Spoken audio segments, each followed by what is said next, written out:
Okay, great. So we're going to start with defining what is curriculum mapping and why we need to map.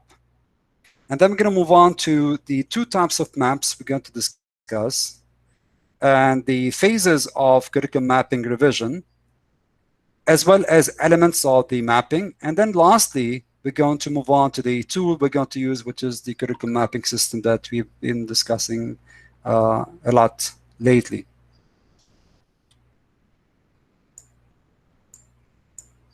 Okay. So for the definition of the curriculum mapping, a basic definition defined by Jacobs in 1997. And she was actually the first one who started the curriculum mapping direction in 1997. She says that it's a calendar-based curriculum mapping is a procedure for collecting and maintaining an operational database of the curriculum in a school or district or bunch of schools. Curriculum mapping provides the basis for authentic examination. Well, the first thing that strikes you most about this definition is that first, mapping is not a unit, it's a procedure. So it is a procedure. In this sense, we need to collect and maintain an operational curriculum. We're going to discuss the difference between operational curriculum and planned curriculum.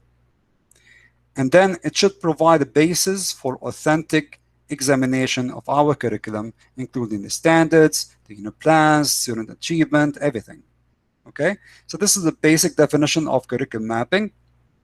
And when curriculum mapping is the basis of a focused systemic effort, it becomes a hub for connecting everything, all the subjects of the for the whole school. It serves as the connector, which provides basis for sharpening and focusing the curriculum to ensure consistent and coherent curriculum for all children. It also connects the school campus with another school campus like Hira and Rauda. If you want to have two different preparation for units, it can do that. It can just link them together. It also entails instructional component, including content skills, assessments, activities, and all resources. It also enables you to align reporting tools and process so they provide meaningful student achievement, and also provides data needed to develop meaningful vision for the whole curriculum. And also, in the end, provides a way to rethink and support structure for ensuring lasting change. In a sense, the reasons to map are to help you gain information, to help you replace repetition with spiraling classroom experience, because you will see that we have lots of repetitions. It will enable you to analyze gaps in student learning and mend them in the maps. It will help you to align to standards. It will help you to integrate natural curricular connections between disciplines, between math and science, for example, and math and engineering, and physics and engineering, and so on. It will allow you to update the maps on a regular basis for timeliness, giving the excess of knowledge. And lastly, it would help you to stay vigilant on our quest for internal coherence in the map itself. Based on the definition, you should know that the mapping has two faces. It's like a two-sided coin. One side is documentation, that the one we talked about in the first or second webinar, specifically in the unit planning. That's a documentation. And the second part is the review process. This is one thing that we're falling a lot behind, in addition to designing high-quality unit plans.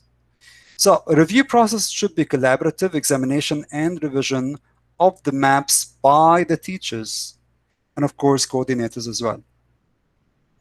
Now, some considerations before we start any curriculum mapping. This can be exploring personal and collaborative understanding of curriculum design, which is a teacher generally works independently in his or her instructional environment. We look at the whole school and we see that most teachers work in silos, alone, with their students in their own classrooms. Mapping calls for teachers to work interdependently and to collectively improve student learning. Second, it's an ongoing nature or mapping reviews, which means the curriculum mapping never ends. Okay, so it's an ongoing process that needs to be reviewed periodically every year, perhaps every month. And it's a mapping sequence that is right for our school. For example, other schools might be using different terminologies, different vocab. We need to use our own vocab and our own terminologies to understand each other where we are in terms of the curriculum mapping. For example, the word UBD, and later we're going to learn about operational curriculum and consensus curriculum and so on. Okay. So if you look at this table here, it gives you a very quick overview of the two types of maps that we need to have in our school to be able to map the curriculum. The first one is the planned map. Okay. Sorry. So the first one is the planned map. The second one is the operational map. We're going to discuss each one of them, and then we're going to discuss how they relate to each other and why they need to be there when we have a curriculum mapping system. The first step, which is the planned map, the level of the map is the school site, which means all the school will be doing the planned map.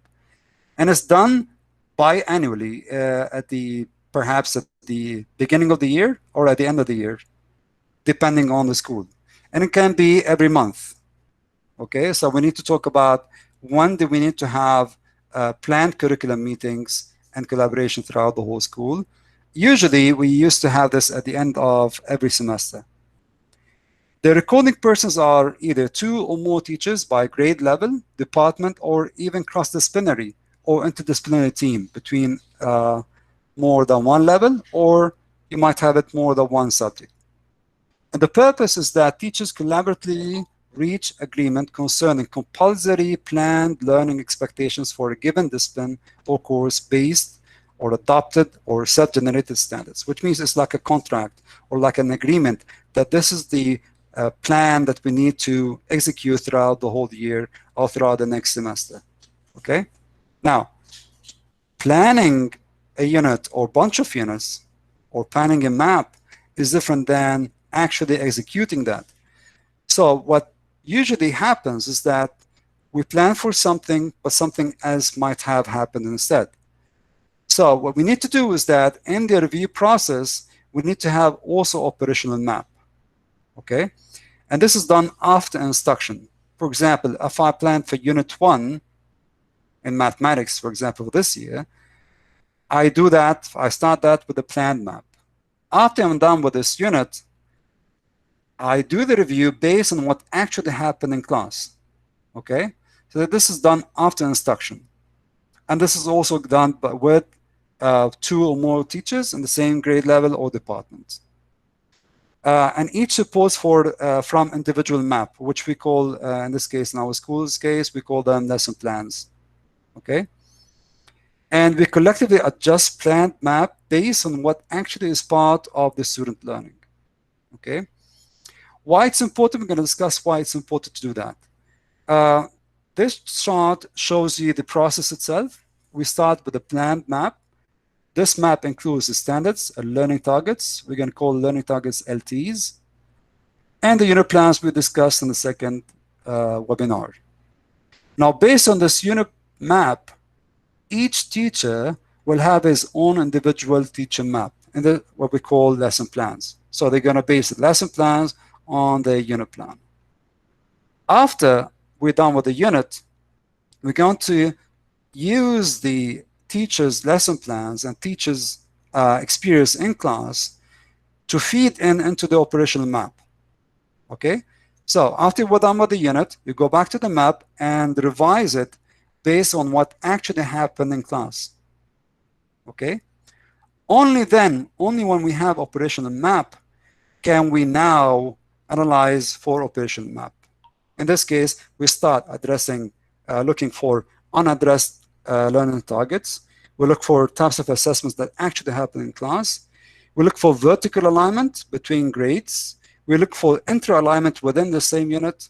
And we look for horizontal alignment, which is optional between subjects on the same level. Okay? If we base our analysis on the planned map itself, it means that we're basing it on a concept or on a plan and not on what actually happened in class. So this is very important. It has to happen periodically and throughout the whole year. Okay? Usually we do the analysis before we plan, okay, and after the operational plan. So analysis should be based on the operational plan, and based on the analysis, we plan for next year or for the next semester. Okay, so this is the actual process of reviewing the plans. It starts with the planned map. Okay, we agree together on the learning targets and standards, the unit plans, the resources, and then this feeds the individual teachers' map are based on this unit plan. They design their own lesson plans based on that. And based on the feedback from the teachers and from what actually happened in class and from the lesson plans, we review the maps themselves to update them for the actual learning standards and unit plans that happened in class. And then based on that, we do the analysis on what actually happened throughout the whole year. Okay, so this is the overview of the review and how it should happen periodically. Okay, right. So I'm not going to just, there are many types of alignments. We're not going to discuss lots of them. There are 4 actually, but for our school and in the time being, we're going to discuss only 2 that we think can work for our school for at this time. These are the inter-alignment and the vertical inter-alignment. Okay, the first one, which is inter-alignment, is a term that is often used in education. It's about the alignment and the connection between the 3 stages in the unit plan, the one we've discussed in the second webinar. So alignment between the outcomes, assessments, and the learning activities. This is called what we call inter-alignment. And this is something very important in any unit plan. The second and third are a bit beyond our stage now. We're going to just skip them for now. I'm going to move on to number 4, which is the vertical inter-alignment, which is alignment between or comparison of elements in a series of grade levels. In math, for example, from KG to grade 1, 2, 3, and 4, and so on. So we do this alignment on the operational map and not on the planned map, and see the inconsistencies and see the repetitions that we have along the years. Okay? So I would like you to just focus on these 2 alignments, the inter-alignment within the same unit, and the vertical inter-alignment, which is among the years of the same subject. All right. Now, what I'd like you to do is that I'd like you to, if you can ask me questions now before we move on to the curriculum mapping system, I'll show you how we can navigate and how we're going to use the unit plans and the standards there. So I'm going to give you two minutes to ask me questions about these few information that we discussed today before we move on to the actual curriculum mapping system.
All right, so the first question, Mr. Mazen. So it is a must to review the unit plans at the end of each semester and not only at the end of the year. The unit plans should be reviewed after you're done with the unit. For example, let's say you have a literature unit. Okay, you plan to do a literature unit from September until October. When you're done with the unit plan itself, the unit itself, You sit together with your teachers and then discuss what actually happened in this unit. And then you review that based on what actually happened. Okay? Have you met all the learning targets? Have you done all the assessments that were done in the unit plans? Have you done all the activities that were highlighted and summarized in the unit plan, and so on? So if you didn't do that, you have to revise it based on the operational mapping. Okay? And you should keep it as such to the end of the year. And then only then, at the end of the year, we can do the mapping and see the inconsistencies that we had throughout the year and along years. And then after that, you can start working on planning for next year.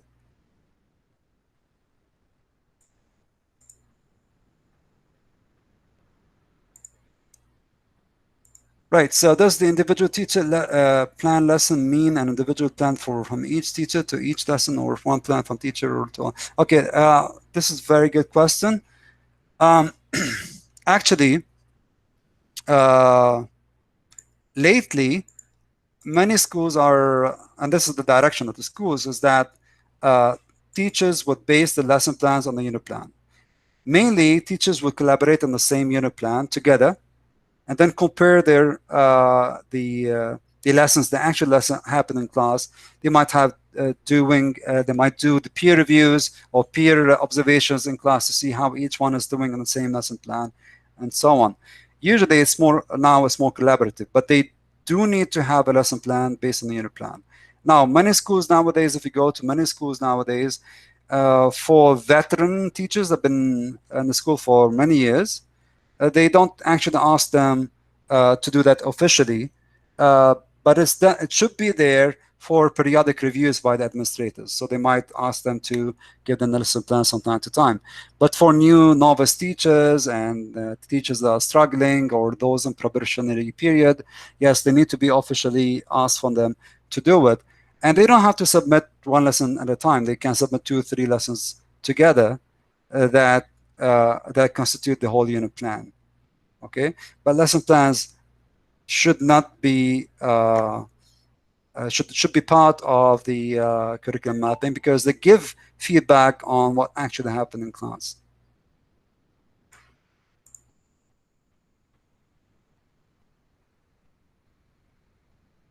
Okay, Mr. Mata, intra is within. For example, if I say intra alignment, it's within the same unit.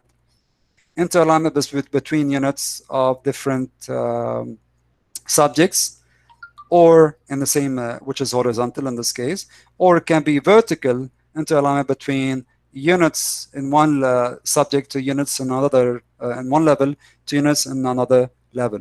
That's inter. No, Mr. Mazen, is the result of the reflection. Okay, for example, in the unit plan, I'm going to discuss it later, that there's a part where you have to reflect on. It's a result of the reflection. Okay, so based on the reflection, we say that this is the operation unit, that these learning targets were not met, or these learning targets were not addressed actually in class, so we have to take them away from the unit plan. So when we start mapping, they will not be considered as part of the mapping, because if you address, let's say, standard benchmark A and did not address benchmark B, but benchmark B is found in the planned map, when we start mapping at the end of the year, benchmark B would appear in the mapping.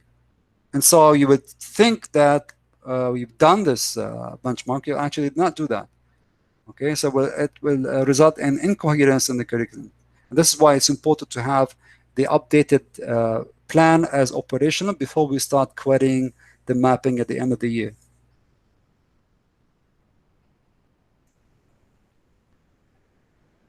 All right, I think the questions are done. All right, so let's move on to the curriculum mapping system then. You notice that I kept the tool to the end of the webinars because this is not the most important. Yes, it's important to use a curriculum mapping system, and mapping cannot actually be done without technology. Technology is an important tool in the curriculum mapping system, but if you only know how to use a tool without knowing what standards are, benchmarks are, and the hierarchy of the benchmarks, what assessments are, and so on, all of the things that we discussed in the unit webinars 1 and 2, then it's less likely that you will be able to actually be successful in mapping. Okay, so this is why I left this to the last thing we did in this series. All right, so let's assume I'm a teacher. I'm just log in. I'm an awesome teacher. So assuming this awesome teacher has been given edit privilege to KG2 English. Okay.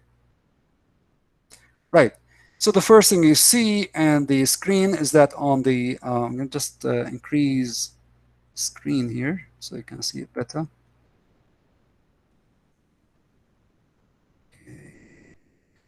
Now, the system itself does not look much. It's not very modern, but under the hood, it's very, very complicated and very complex and very powerful. Okay, and we're in the process of updating its and uplifting its face. So very soon, inshallah, we're going to have a very different face of this curriculum mapping system and better one, but this with the same functionalities. So you'd see here on the right side at the top, this is the menu. You have the home. This takes you to the home. You have the resources. I added some resources here for you. Just need to update them later. One is about the standards, teaching and learning, assessments, curriculum design, and so on. Okay. And evaluation, we're going to skip it for now. Mapping, we're going to discuss it later. And docs here gives you how we can use and navigate throughout the whole system. So if you click on docs, it's going to give you the user guide on what is a unit and the course description and so on.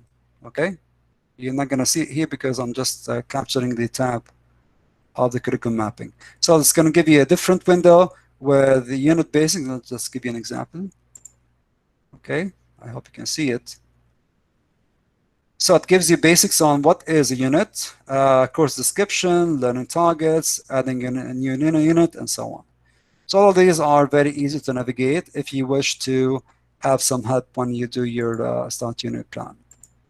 Okay, I'm going to go back to the curriculum mapping system. So on the left side, you see that, first of all, if you're assigned editing unit, you see that in the My Courses 3. Okay, you might have 3 or more. Department chairs will have all the levels. And you'll have browsing by courses, or you can list them by grades, depending on your preference. Okay, so you have all these departments. You have activities department. You have no standards so far, so I'm going to leave it for later. Biology, chemistry, computer, education technology. This is used for integration with all the departments. English, French, mathematics, performing arts, physical education, physics, science, and so on. Okay, so these are all the departments we have. We're going to add later engineering. We're not sure about that. We see how it goes later. Right, so the first thing you do is, if you have added privilege as a teacher, is when you click on KG2 English, this is the course for KG2 English, you have the course description. Okay, the first thing you see is that the course name is KG2 English, Department English, and the course editors are Awesome Teacher, Ms. Afaf, and Ms. Maram. Now this course is visible. You can also hide the course. I'm not going to hide it now. And you can start editing the description of the course. So here in the description, I'm going to just display the grade level. Prerequisite, you can add prerequisite, like for example, a student will be able to perform well in this course if he or she has these prerequisites, like example, grade, age, particular age, or finish something in KG1 and so on. Okay, and here is a summary or description of the course. It's important to add the description of the course here. I think we already have them with the administrators. All you need to do is update it. And here also you can add the course resource for the whole course. Okay, so you can just add that. They can be files or they can be URLs there. Okay, you can define the sources, and then you can add any files you need or any URLs you need for the whole course. Okay. So these resources are only for the whole course, not for individual units. Okay. So that's the easy part. I'll just click cancel because I'm not going to save anything here. Okay.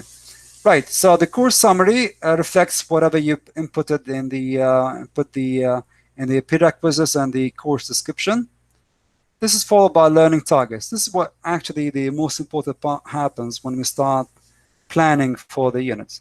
But the first thing you notice that it's linked to the Common Core state standards here in the case of English. You've seen this in webinar 2 that they have a hierarchy. You have strand 2.1, this is reading English. Standard 2.1.1 is about key ideas and details. And benchmark 2.1.1.1 is about a specific benchmark for this specific KG2. Okay? In terms of English Common Core state standards, we have the English literature. You have the strand, which is information and text, and the strand foundational skills, the strand writing, the strand speaking and listening as well, and lastly, the strand, which is language, vocab, and grammar. Okay? So these are basically the strands that we have in the Common Core state standards. The first thing you need to do is that you need to, as we explained in webinar 2, to unpack each benchmark so it can be used in the unit plans. Okay? Now the system itself does not allow you to use any of these benchmarks unless they are broken down into manageable learning targets. Okay? Sometimes the benchmark is as simple as this one. For example, with prompting and support with assistance, ask and answer questions about key details in the text. Sometimes they're very complex in other grades perhaps, and sometimes in KG2 as well. So it depends on the benchmark. Sometimes you can use the benchmark as it is, as a learning target. Sometimes you have to break it down into its parts, okay, into knowledge and skills. So let's say I want to use this benchmark and break it down into knowledge and skills, okay? Here, I can just show you. On the right side, it asks you to edit this learning target. You can click Edit Learning Target, and you can add the learning target here, okay? So as we explained in webinar 2, we need to break down it into knowledge and skills, okay? I'm not going to copy and paste it here, okay? Just to give you an example. Let's say I want them to, in this KG2, I want them to ask questions only with help and support, okay? So I'm just, you can also as well label it as whether it's knowledge or skill here, okay? And then click Save. Once you click Save, it appears in the learning targets list, okay? Now this is very important. If you do not want to address this benchmark in KG2, do not add learning targets, because if you do add learning targets, they will appear in the unit plans and they will appear in the mapping process. So if you say, for example, I don't want to address this benchmark in KG2, I'm going to need to address it in, let's say, KG1, okay? Because as you know, in Common Core state standards, the KG, nursery, KG1, KG2 are the same benchmarks. So you need to sit together, nursery, KG1, KG2, and discuss which ones they need to address. You might also discuss the depth of knowledge in each benchmark. For example, in this particular case, you might say, for example, in nursery, I need to address this as initiation stage. In KG1, I would address it in implementation stage. And in KG2, I need to address this in mastery stage. So it depends on your preference and where the students are. So this is up to you what to decide to give for your students, as long as they are aligned between nursery, KG1, and KG2, okay? So assuming now I have my learning target, so you do that for all the benchmarks you need to address throughout the whole year before you start with any unit, okay? So let's say I want to address the benchmark number 2, and then I add my learning target for number 2, okay? You might have 2, 3, or more of them. And then you continue throughout the whole process for the whole list, okay? Again, you don't have to address all benchmarks.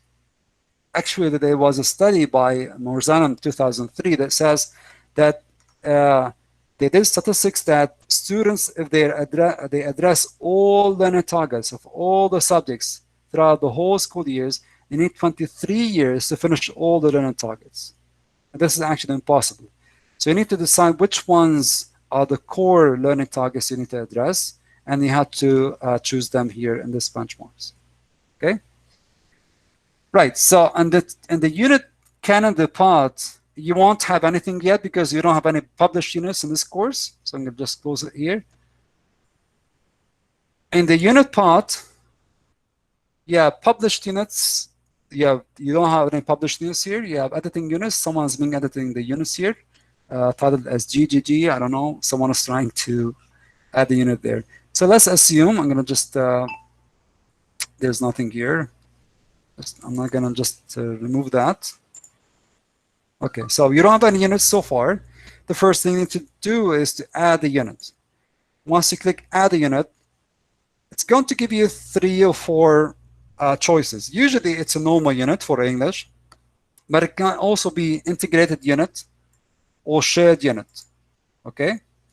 So far, let's choose normal unit. We're going to discuss later about integrated unit and shared unit because there's a slight difference between them. For example, in the integrated unit, you can integrate 2 courses of the same stage 1, which is the same outcome. You might have the same outcome in both courses, in both units, but different assessments and different activities. This can work well for the special needs education department. For example, a special education department might have the same outcome, but different assessments and different activities. Okay, but for today, let's say assume that your unit is normal.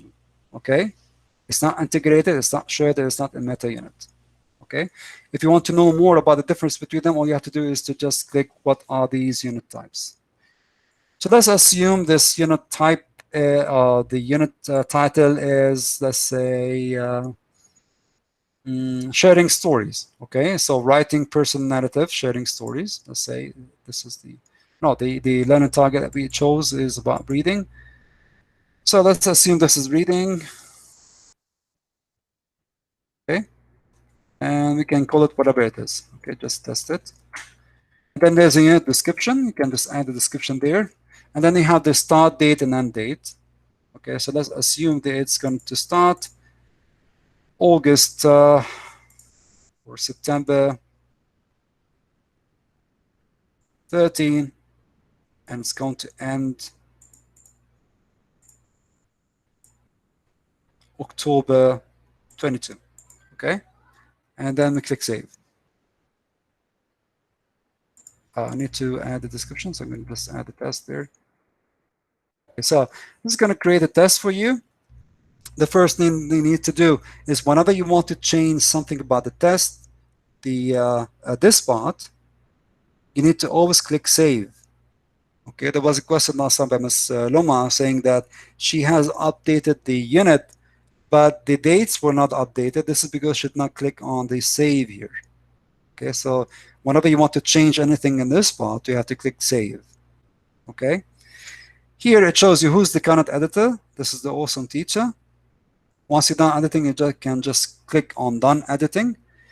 And if someone is editing the unit plan, no one else can edit at the same time until the 1 hour is over after the edit is done.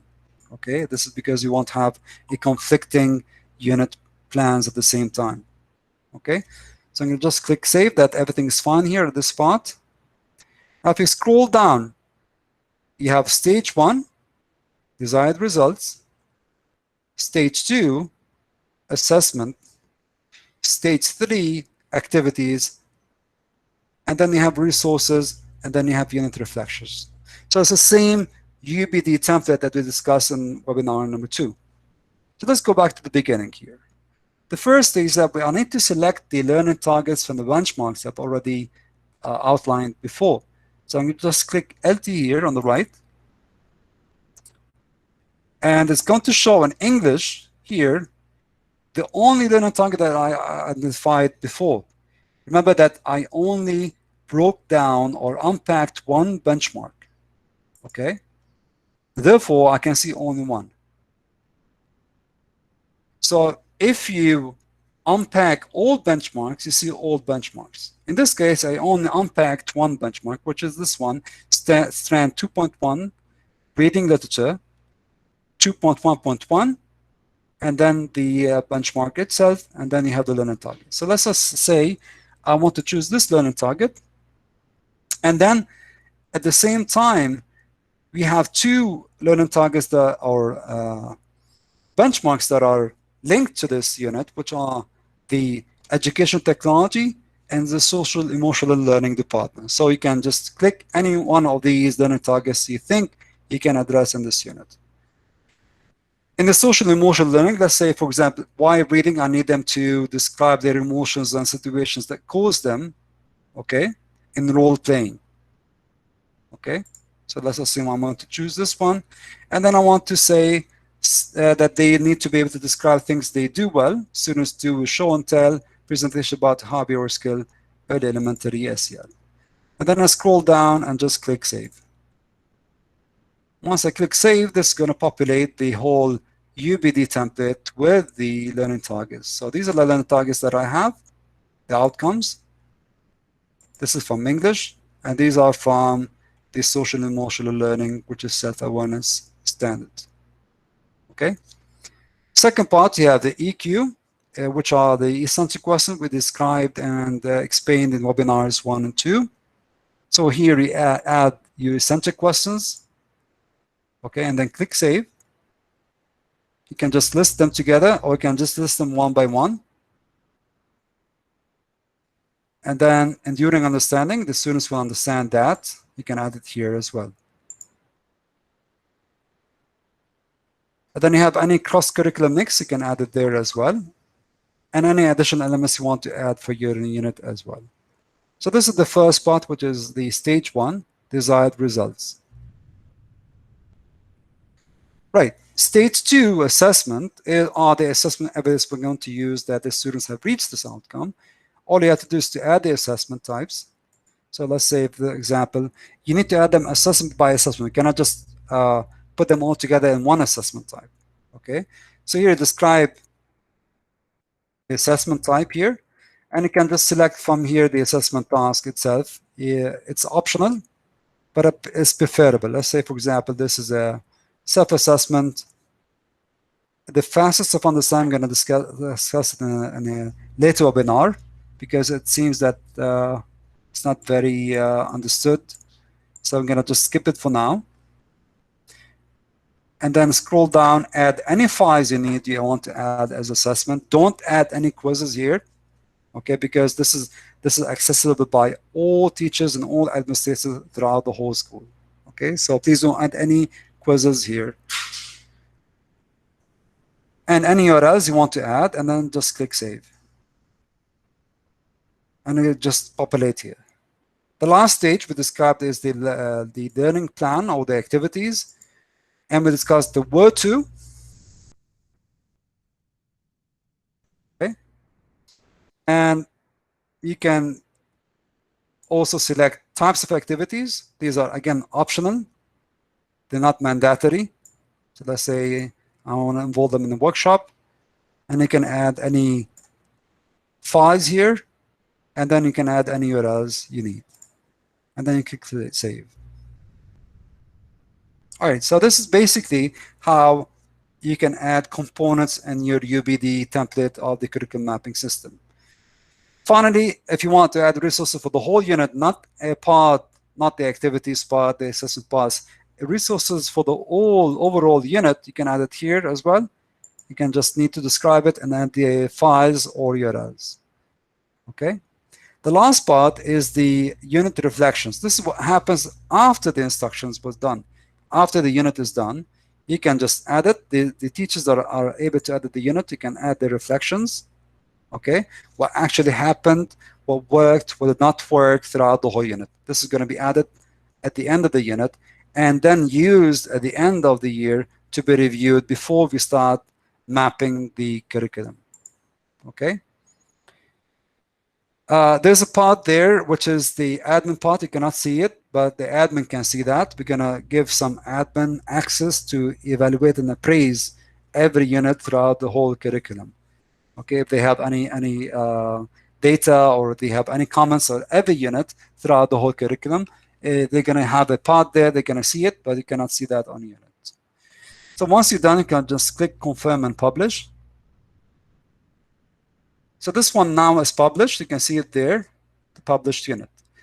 The being edited units, the ones that are not published, can be only seen by you as editor of the units or editor of the course, not seen by other teachers throughout the whole school. Okay? One thing you have to, which is useful here, is that it helps you to compare two versions of your unit. For example, you added the unit now, and then you did the operation curriculum or operational mapping after the unit. All you can do in here is to compare the two versions. So I have only one version, but I can compare more than one versions if I have more than one versions. So you might have 3 or 4 versions and compare them together and see what have you changed in terms of the outcomes, in terms of the assessments or activities. Okay? Right. So there are two things that are not actually working in the curriculum mapping system, which is the view PDF. We're going to fix that. Once you click view, PDF is going to generate a wide page. They're going to fix data. Okay, but this is essentially how we can do a unit plan and how we can finish the description of the course, the learning targets, and the unit calendar. All right.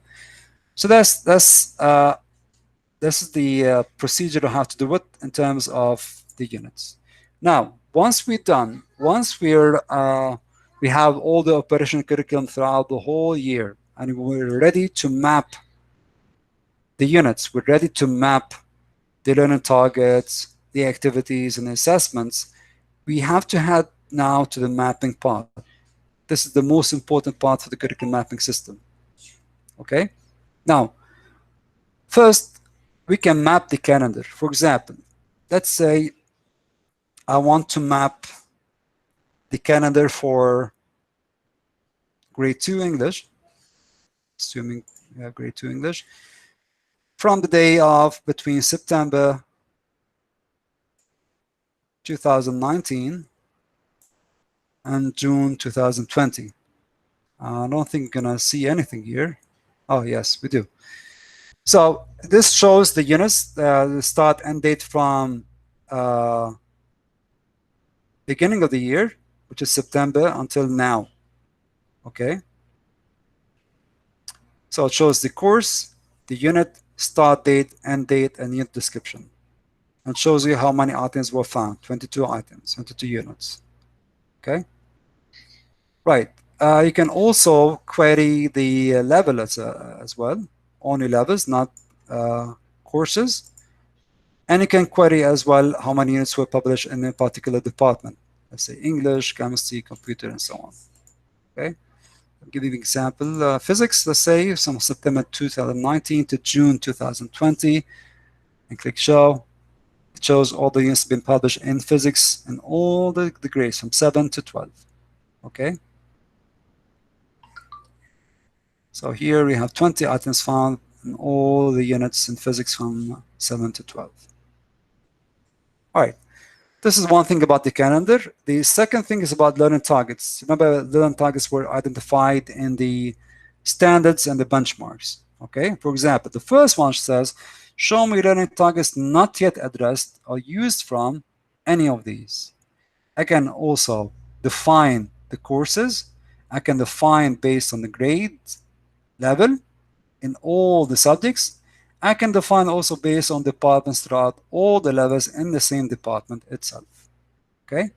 Again, this will not work. This will not reflect the reality unless all the units are updated for the operational units, which means all the targets were actually addressed in class, the assessments were done, the activities were done as they are in class. This is based on the operational mapping. Okay. Another way to do it is that if you want to revise whether you're missing any learning target in any unit, you can just do that just to make sense of what have you missed in terms of unit planning. But usually it's used for mapping at the end of the year. Okay. So let's say I want to look at all learning targets not addressed in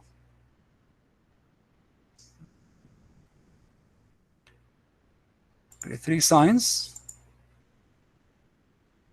Okay, grade 3 science is not yet fully operational. Let's say grade 4 English. Okay, so this shows that assuming that this is based on operation units, that there were 9 learning targets not addressed throughout the whole year. Okay, at all in any of the units. So these are the learning targets that were missed. Draw evidence from literary or information text to support reflection, draw evidence from literary information text to support research, and so on.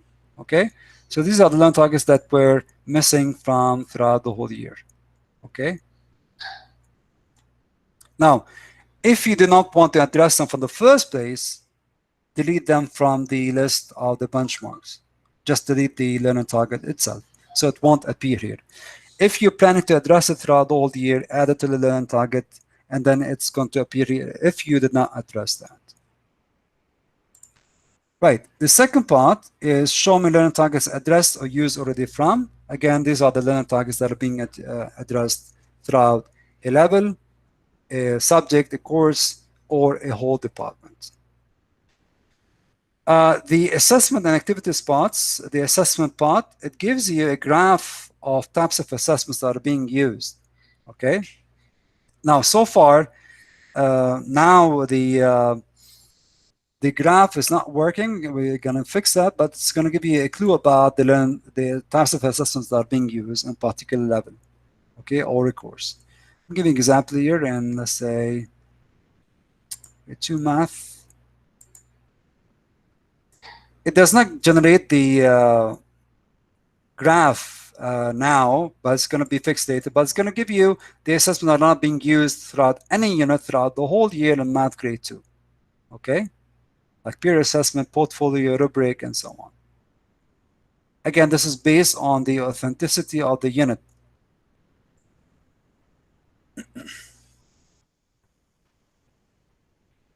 This one shows assessment, all types of assessments used in all units, courses, and levels. This one shows activities, which is the stage number 3, last stage. Gives you a graph of types of activities that are being used. Okay. So let's say grade 3.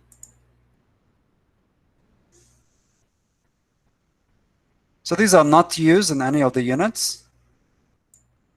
And the second part is the learning activities that are being used in the units as well. The last one is the big picture. It shows the big picture of the whole curriculum. It shows the benchmark and course-specific learning targets from all the department, all the level, all the same course.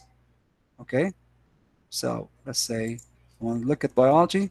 It gives you all the learning targets, the benchmarks. Nothing there so far. I think again, nothing there. All right, so there's one here, which is learning target addressed to this benchmarking grade 7 biology. Okay. Last thing, it shows teacher-centric questions that are being used throughout the whole curriculum.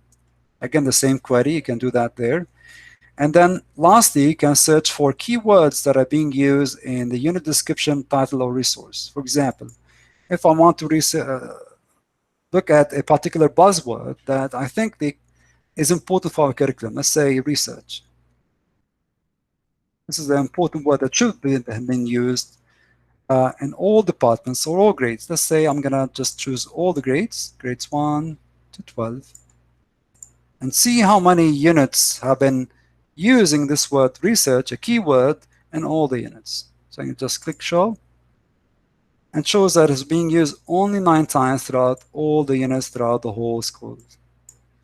Okay, so for example, biology is used here to research in a particular unit, okay, which is research writing, followed by computer, English, and so on. Okay, only 9 items being used throughout the whole school, used as research.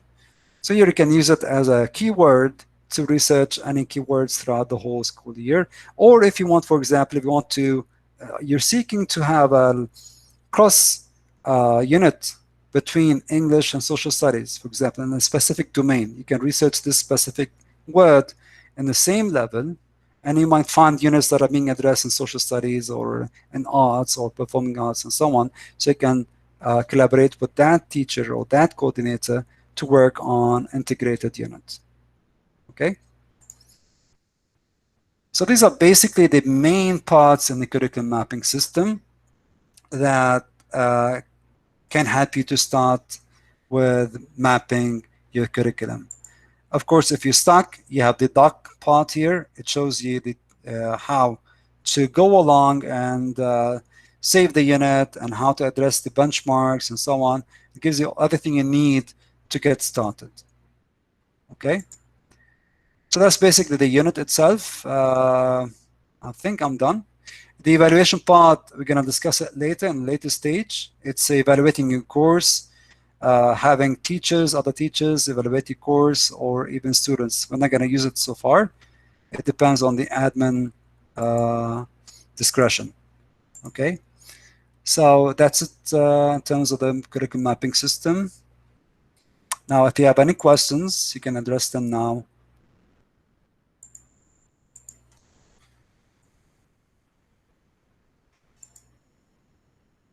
Let's go back to here.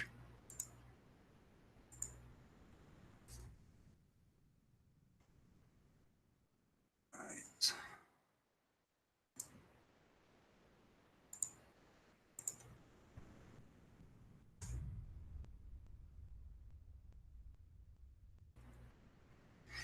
All right, so if you have any questions, you can address it on this slides.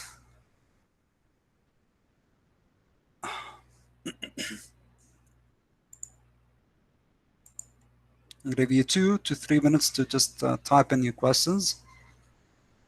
And if you like any other question, you can just vote it up so you can see it first.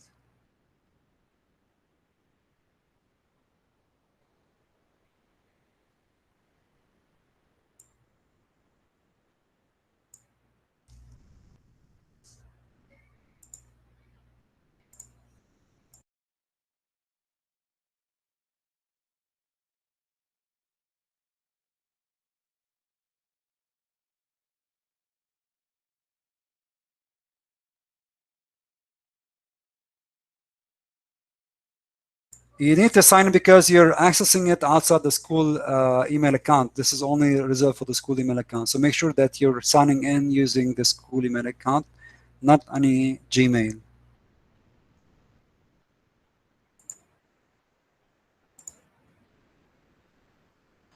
I can just leave it to anyone can add it. Just give me 1 second to give it anyone. So I'll just turn it to anyone. Even if you're outside the school domain, you can just now ask questions.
All right, let's start with answering the questions.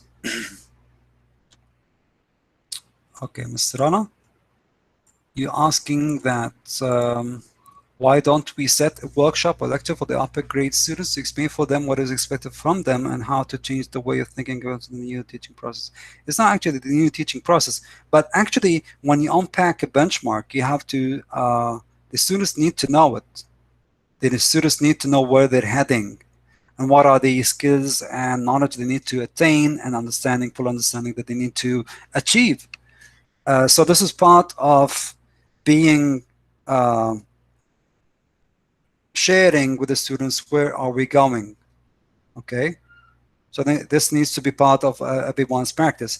When you unpack the benchmark and make it manageable, you can just take these learning targets and make them student-friendly language. Use some student-friendly language and address them beginning of the unit, throughout the unit, and at the end of the unit. Okay, so they can assess themselves whether they reach the outcomes that we were trying to do that. So we can integrate it in the self-assessment, peer assessment, and throughout the whole unit.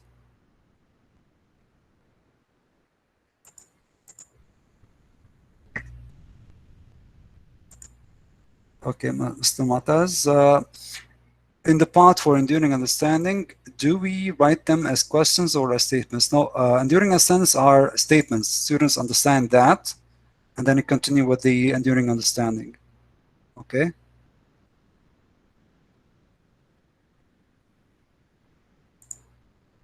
So this is a technical question from Mr. Khalid. After a copy unit, how to rename it where the name becomes. So you're referring to copying units. Sometimes you need to copy unit from a different course. So for example, let's say I'm in English grade 10. Grade 10 and 9, they have the same learning targets. I know I might have the same learning targets from another unit in grade 9. So I might go to grade 9 and copy the unit from grade 9 to my unit. Okay?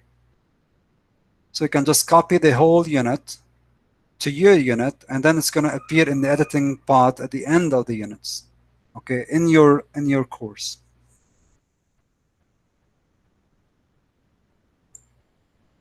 Okay, Mr. Khaled, there's the doc part. The doc button gives you directions on how to copy unit. Okay, if you're not able to do that, we can just set a meeting and then we can discuss it together.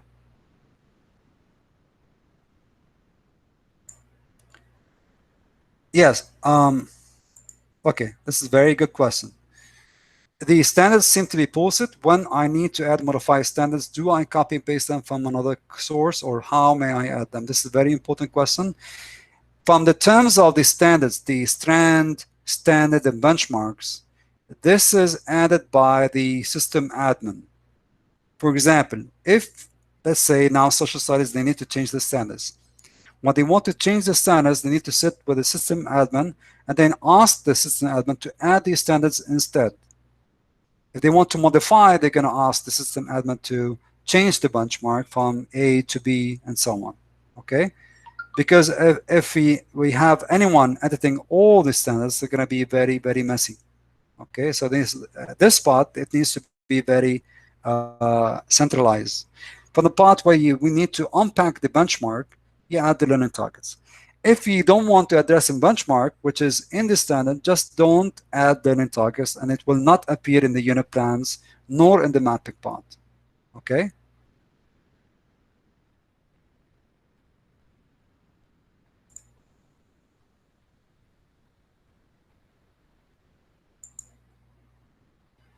All right.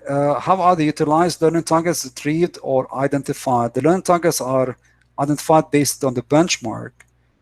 We did a webinar on that, on how to unpack it. We can do also a meeting with you, Mr. Shuqair, if you want to know how targets are done. But I was looking at the biology and chemistry. In a sense, they are much better than others in terms of unpacking the standards. Okay, remember at the webinar where we talked about how to unpack the standard, we look at the concepts and ideas, look at the nouns and the verbs, and then unpack them in terms of knowledge and skills.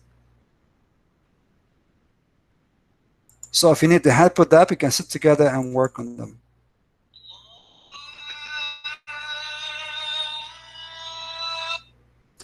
All right. Okay, Mr. Khalid. All right, great. Um, Ms. Lena, any kind of file, PDF, PowerPoint, video, links to anything, all right, any resource. And this is one more very important aspect. It just reminded me, textbooks are also resources. They're not the standards. They're not your unit plan. Textbooks are one type of resources. Okay, this is we need to be very clear about that. So when you start working in the unit plan, don't look at the don't slavishly follow the textbook. Okay, the textbook publisher does not know you students. They don't know the school. You know the students better than any textbook publisher.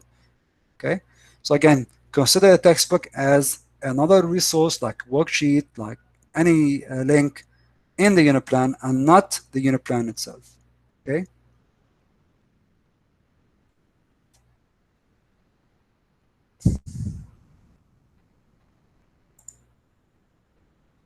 Yes, a worksheet can be assessment evidence. It's how we use it. Yes. A worksheet can be a shred of assessment evidence, but you have to also add how this is going to be used in the activities plan, because activities plan refers to all the assessment items in stage 2 in light of the outcome that you want to reach. Okay. And one thing I need to note that our school is sort of driven by worksheets. Okay. Yeah, I think everyone notices that we're driven by giving students a lot of worksheets, and I think it's not doing very well. Okay, the answer is not always more worksheet. The answer is not always drill and practice. But worksheets, yes, they function as assessment evidence.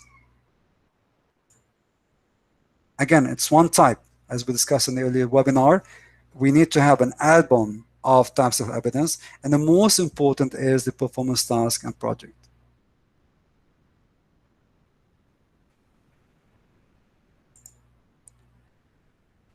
All right. Is our feedback about the curriculum mapping and mapping important to approach the good understanding for the students according to what we see in the class? How can we help the school to do the mapping?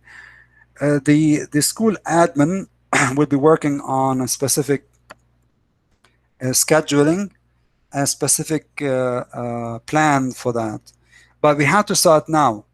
You start with the identifying the standards. If you don't have the standards linked to your course, this is the first thing we need to do.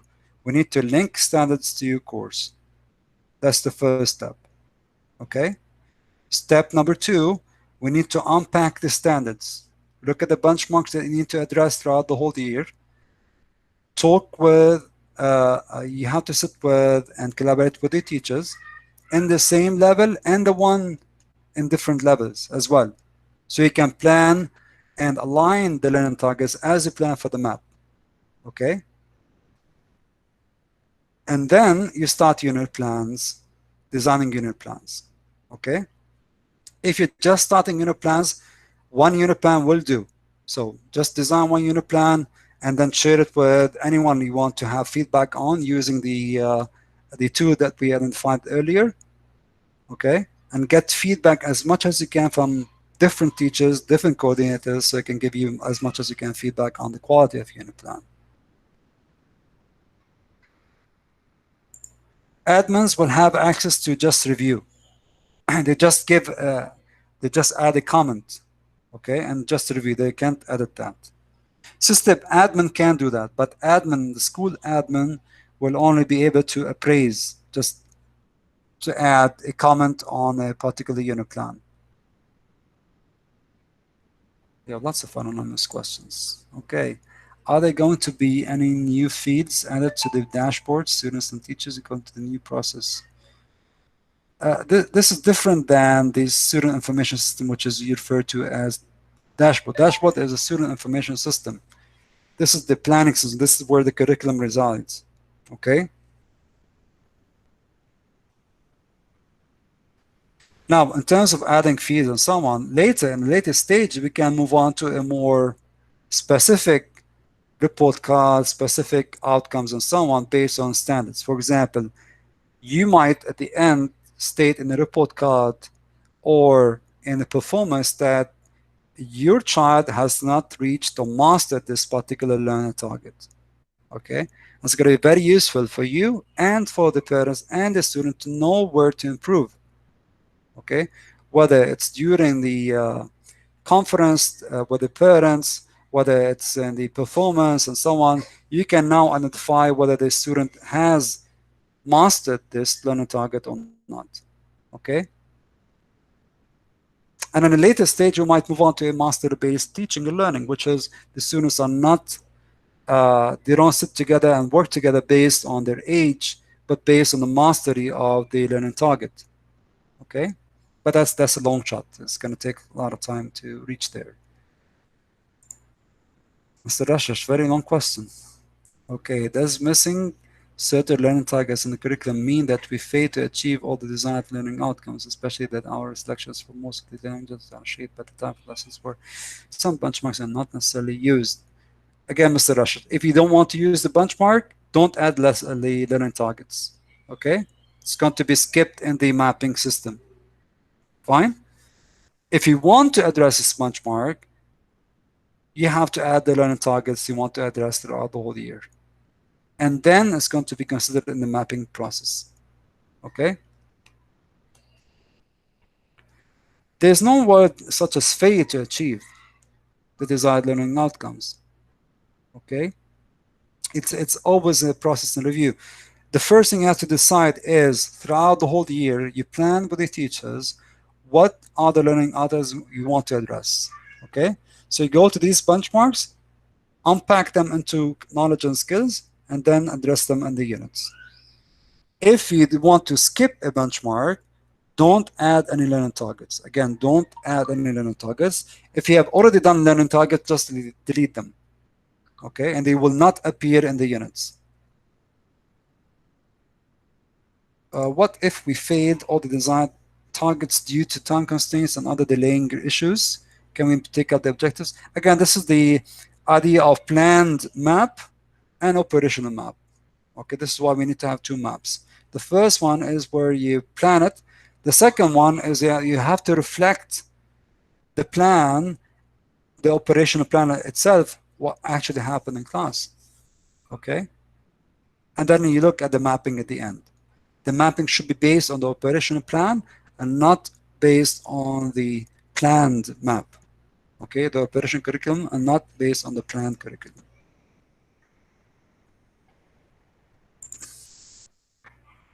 All right, I think we're done.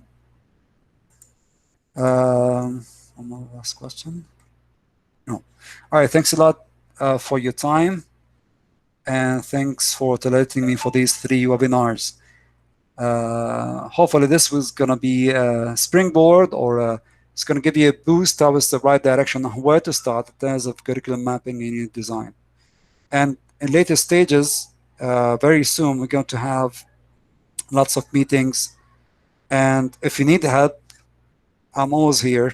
Mr. Matthew and Mr. Nazmi are very keen in implementing the curriculum or standard-based curriculum, designing high-quality unit plans, and mapping the curriculum for coherence and consistency. Okay? Thanks a lot for your time, and inshallah, see you soon. Hopefully not tomorrow.